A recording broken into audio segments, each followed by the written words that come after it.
Hi అండి అందరికీ. ఈరోజు మనం ప్రాన్స్ కర్రీ ఎలా తయారు చేయాలో చూద్దాము. ఇలా ఒకసారి ట్రై చేసి చూడండి, చాలా అంటే చాలా బాగుంటుంది. గ్రేవీగా చాలా బాగుంటుంది. 1 స్పూన్ వేసుకుంటే చాలు, రైస్ మొత్తం తినేయచ్చు. గ్రేవీగా చాలా బాగుంటుంది. ప్రాన్స్ తీసుకొని దాన్ని కొంచెం సాల్ట్, పసుపు వేసుకొని క్లీన్ చేసుకోవాలి. తర్వాత దాంట్లో మిడిల్లో ఒకటి బ్లాక్ కలర్లో ఉంటుంది, దాన్ని తీసేయాలి. తీసిన తర్వాత పసుపు, ఉప్పు వేసుకొని మంచిగా క్లీన్గా నీట్గా కడుక్కోవాలి. కడుక్కున్న తర్వాత కడాయిలో కొంచెం ఆయిల్ పోసి లవంగా, పచ్చిమిర్చి, ఉల్లిపాయ వేసి కొంచెం ఫ్రై చేయాలి. అందులో కొంచెం సాల్ట్ వేసి తొందర ఫ్రై అయిపోతుంది. నేను అందులో 2 టమాటాలు వేస్తున్నాను గ్రేవీ గురించి. 2 టమాటా వేసి కొంచెం ఫ్రై అవ్వనివ్వాలి. మూత పెట్టేసి అలా కొంచెం ఆయిల్ పైకి తేలిన తర్వాత అందులో కొంచెం పసుపు, అల్లం వెల్లుల్లి పేస్ట్ ఒక 2 స్పూన్స్. నాన్ వెజ్ కాబట్టి కొంచెం అల్లం వెల్లుల్లి పేస్ట్ ఎక్కువ వేస్తేనే బాగుంటుంది. తర్వాత మొత్తం మంచి కలపాలి. ఒక 2 మినిట్స్ పచ్చివాసన పోయేంత వరకు దాన్ని ఫ్రై చేసుకుందాం ఆయిల్లో.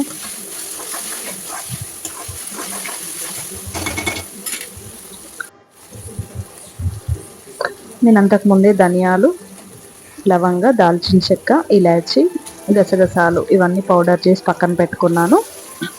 ఇప్పుడు మనం క్లీన్ చేసి పెట్టుకున్న ప్రాన్స్ని అందులో వేయాలి.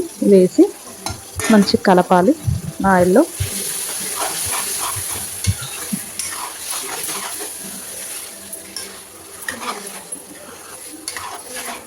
ఇలా మంచిగా మొత్తం కలిసేలాగా కలిపేసి మూత పెట్టేసుకోవాలి.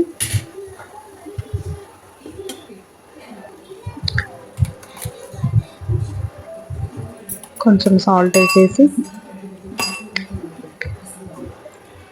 లవంగ, ఇలాచి, దాల్చిన చెక్క, దంచి పెట్టుకున్న పౌడర్ని వేసాను, కొంచెం గరం మసాలా పౌడర్.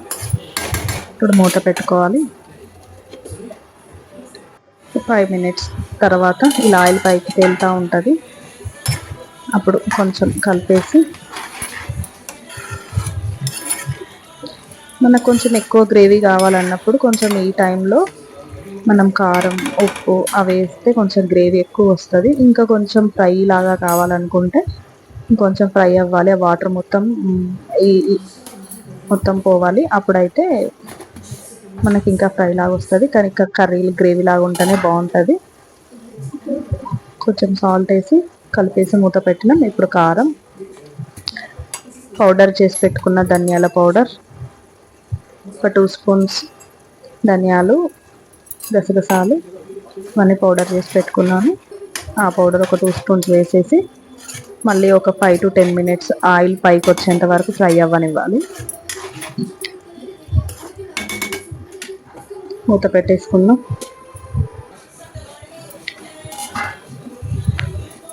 ఆయిల్ ఇలా పైకి రావాలి. అలా పైకి వస్తే కొంచెం ఫ్రై అయినట్టు.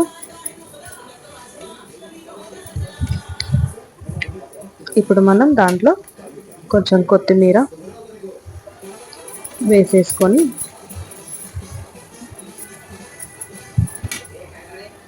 మూత పెట్టేసుకుందాం. 1 మినిట్ తర్వాత మూత తీసేసి మొత్తం కలిపేసుకోవాలి.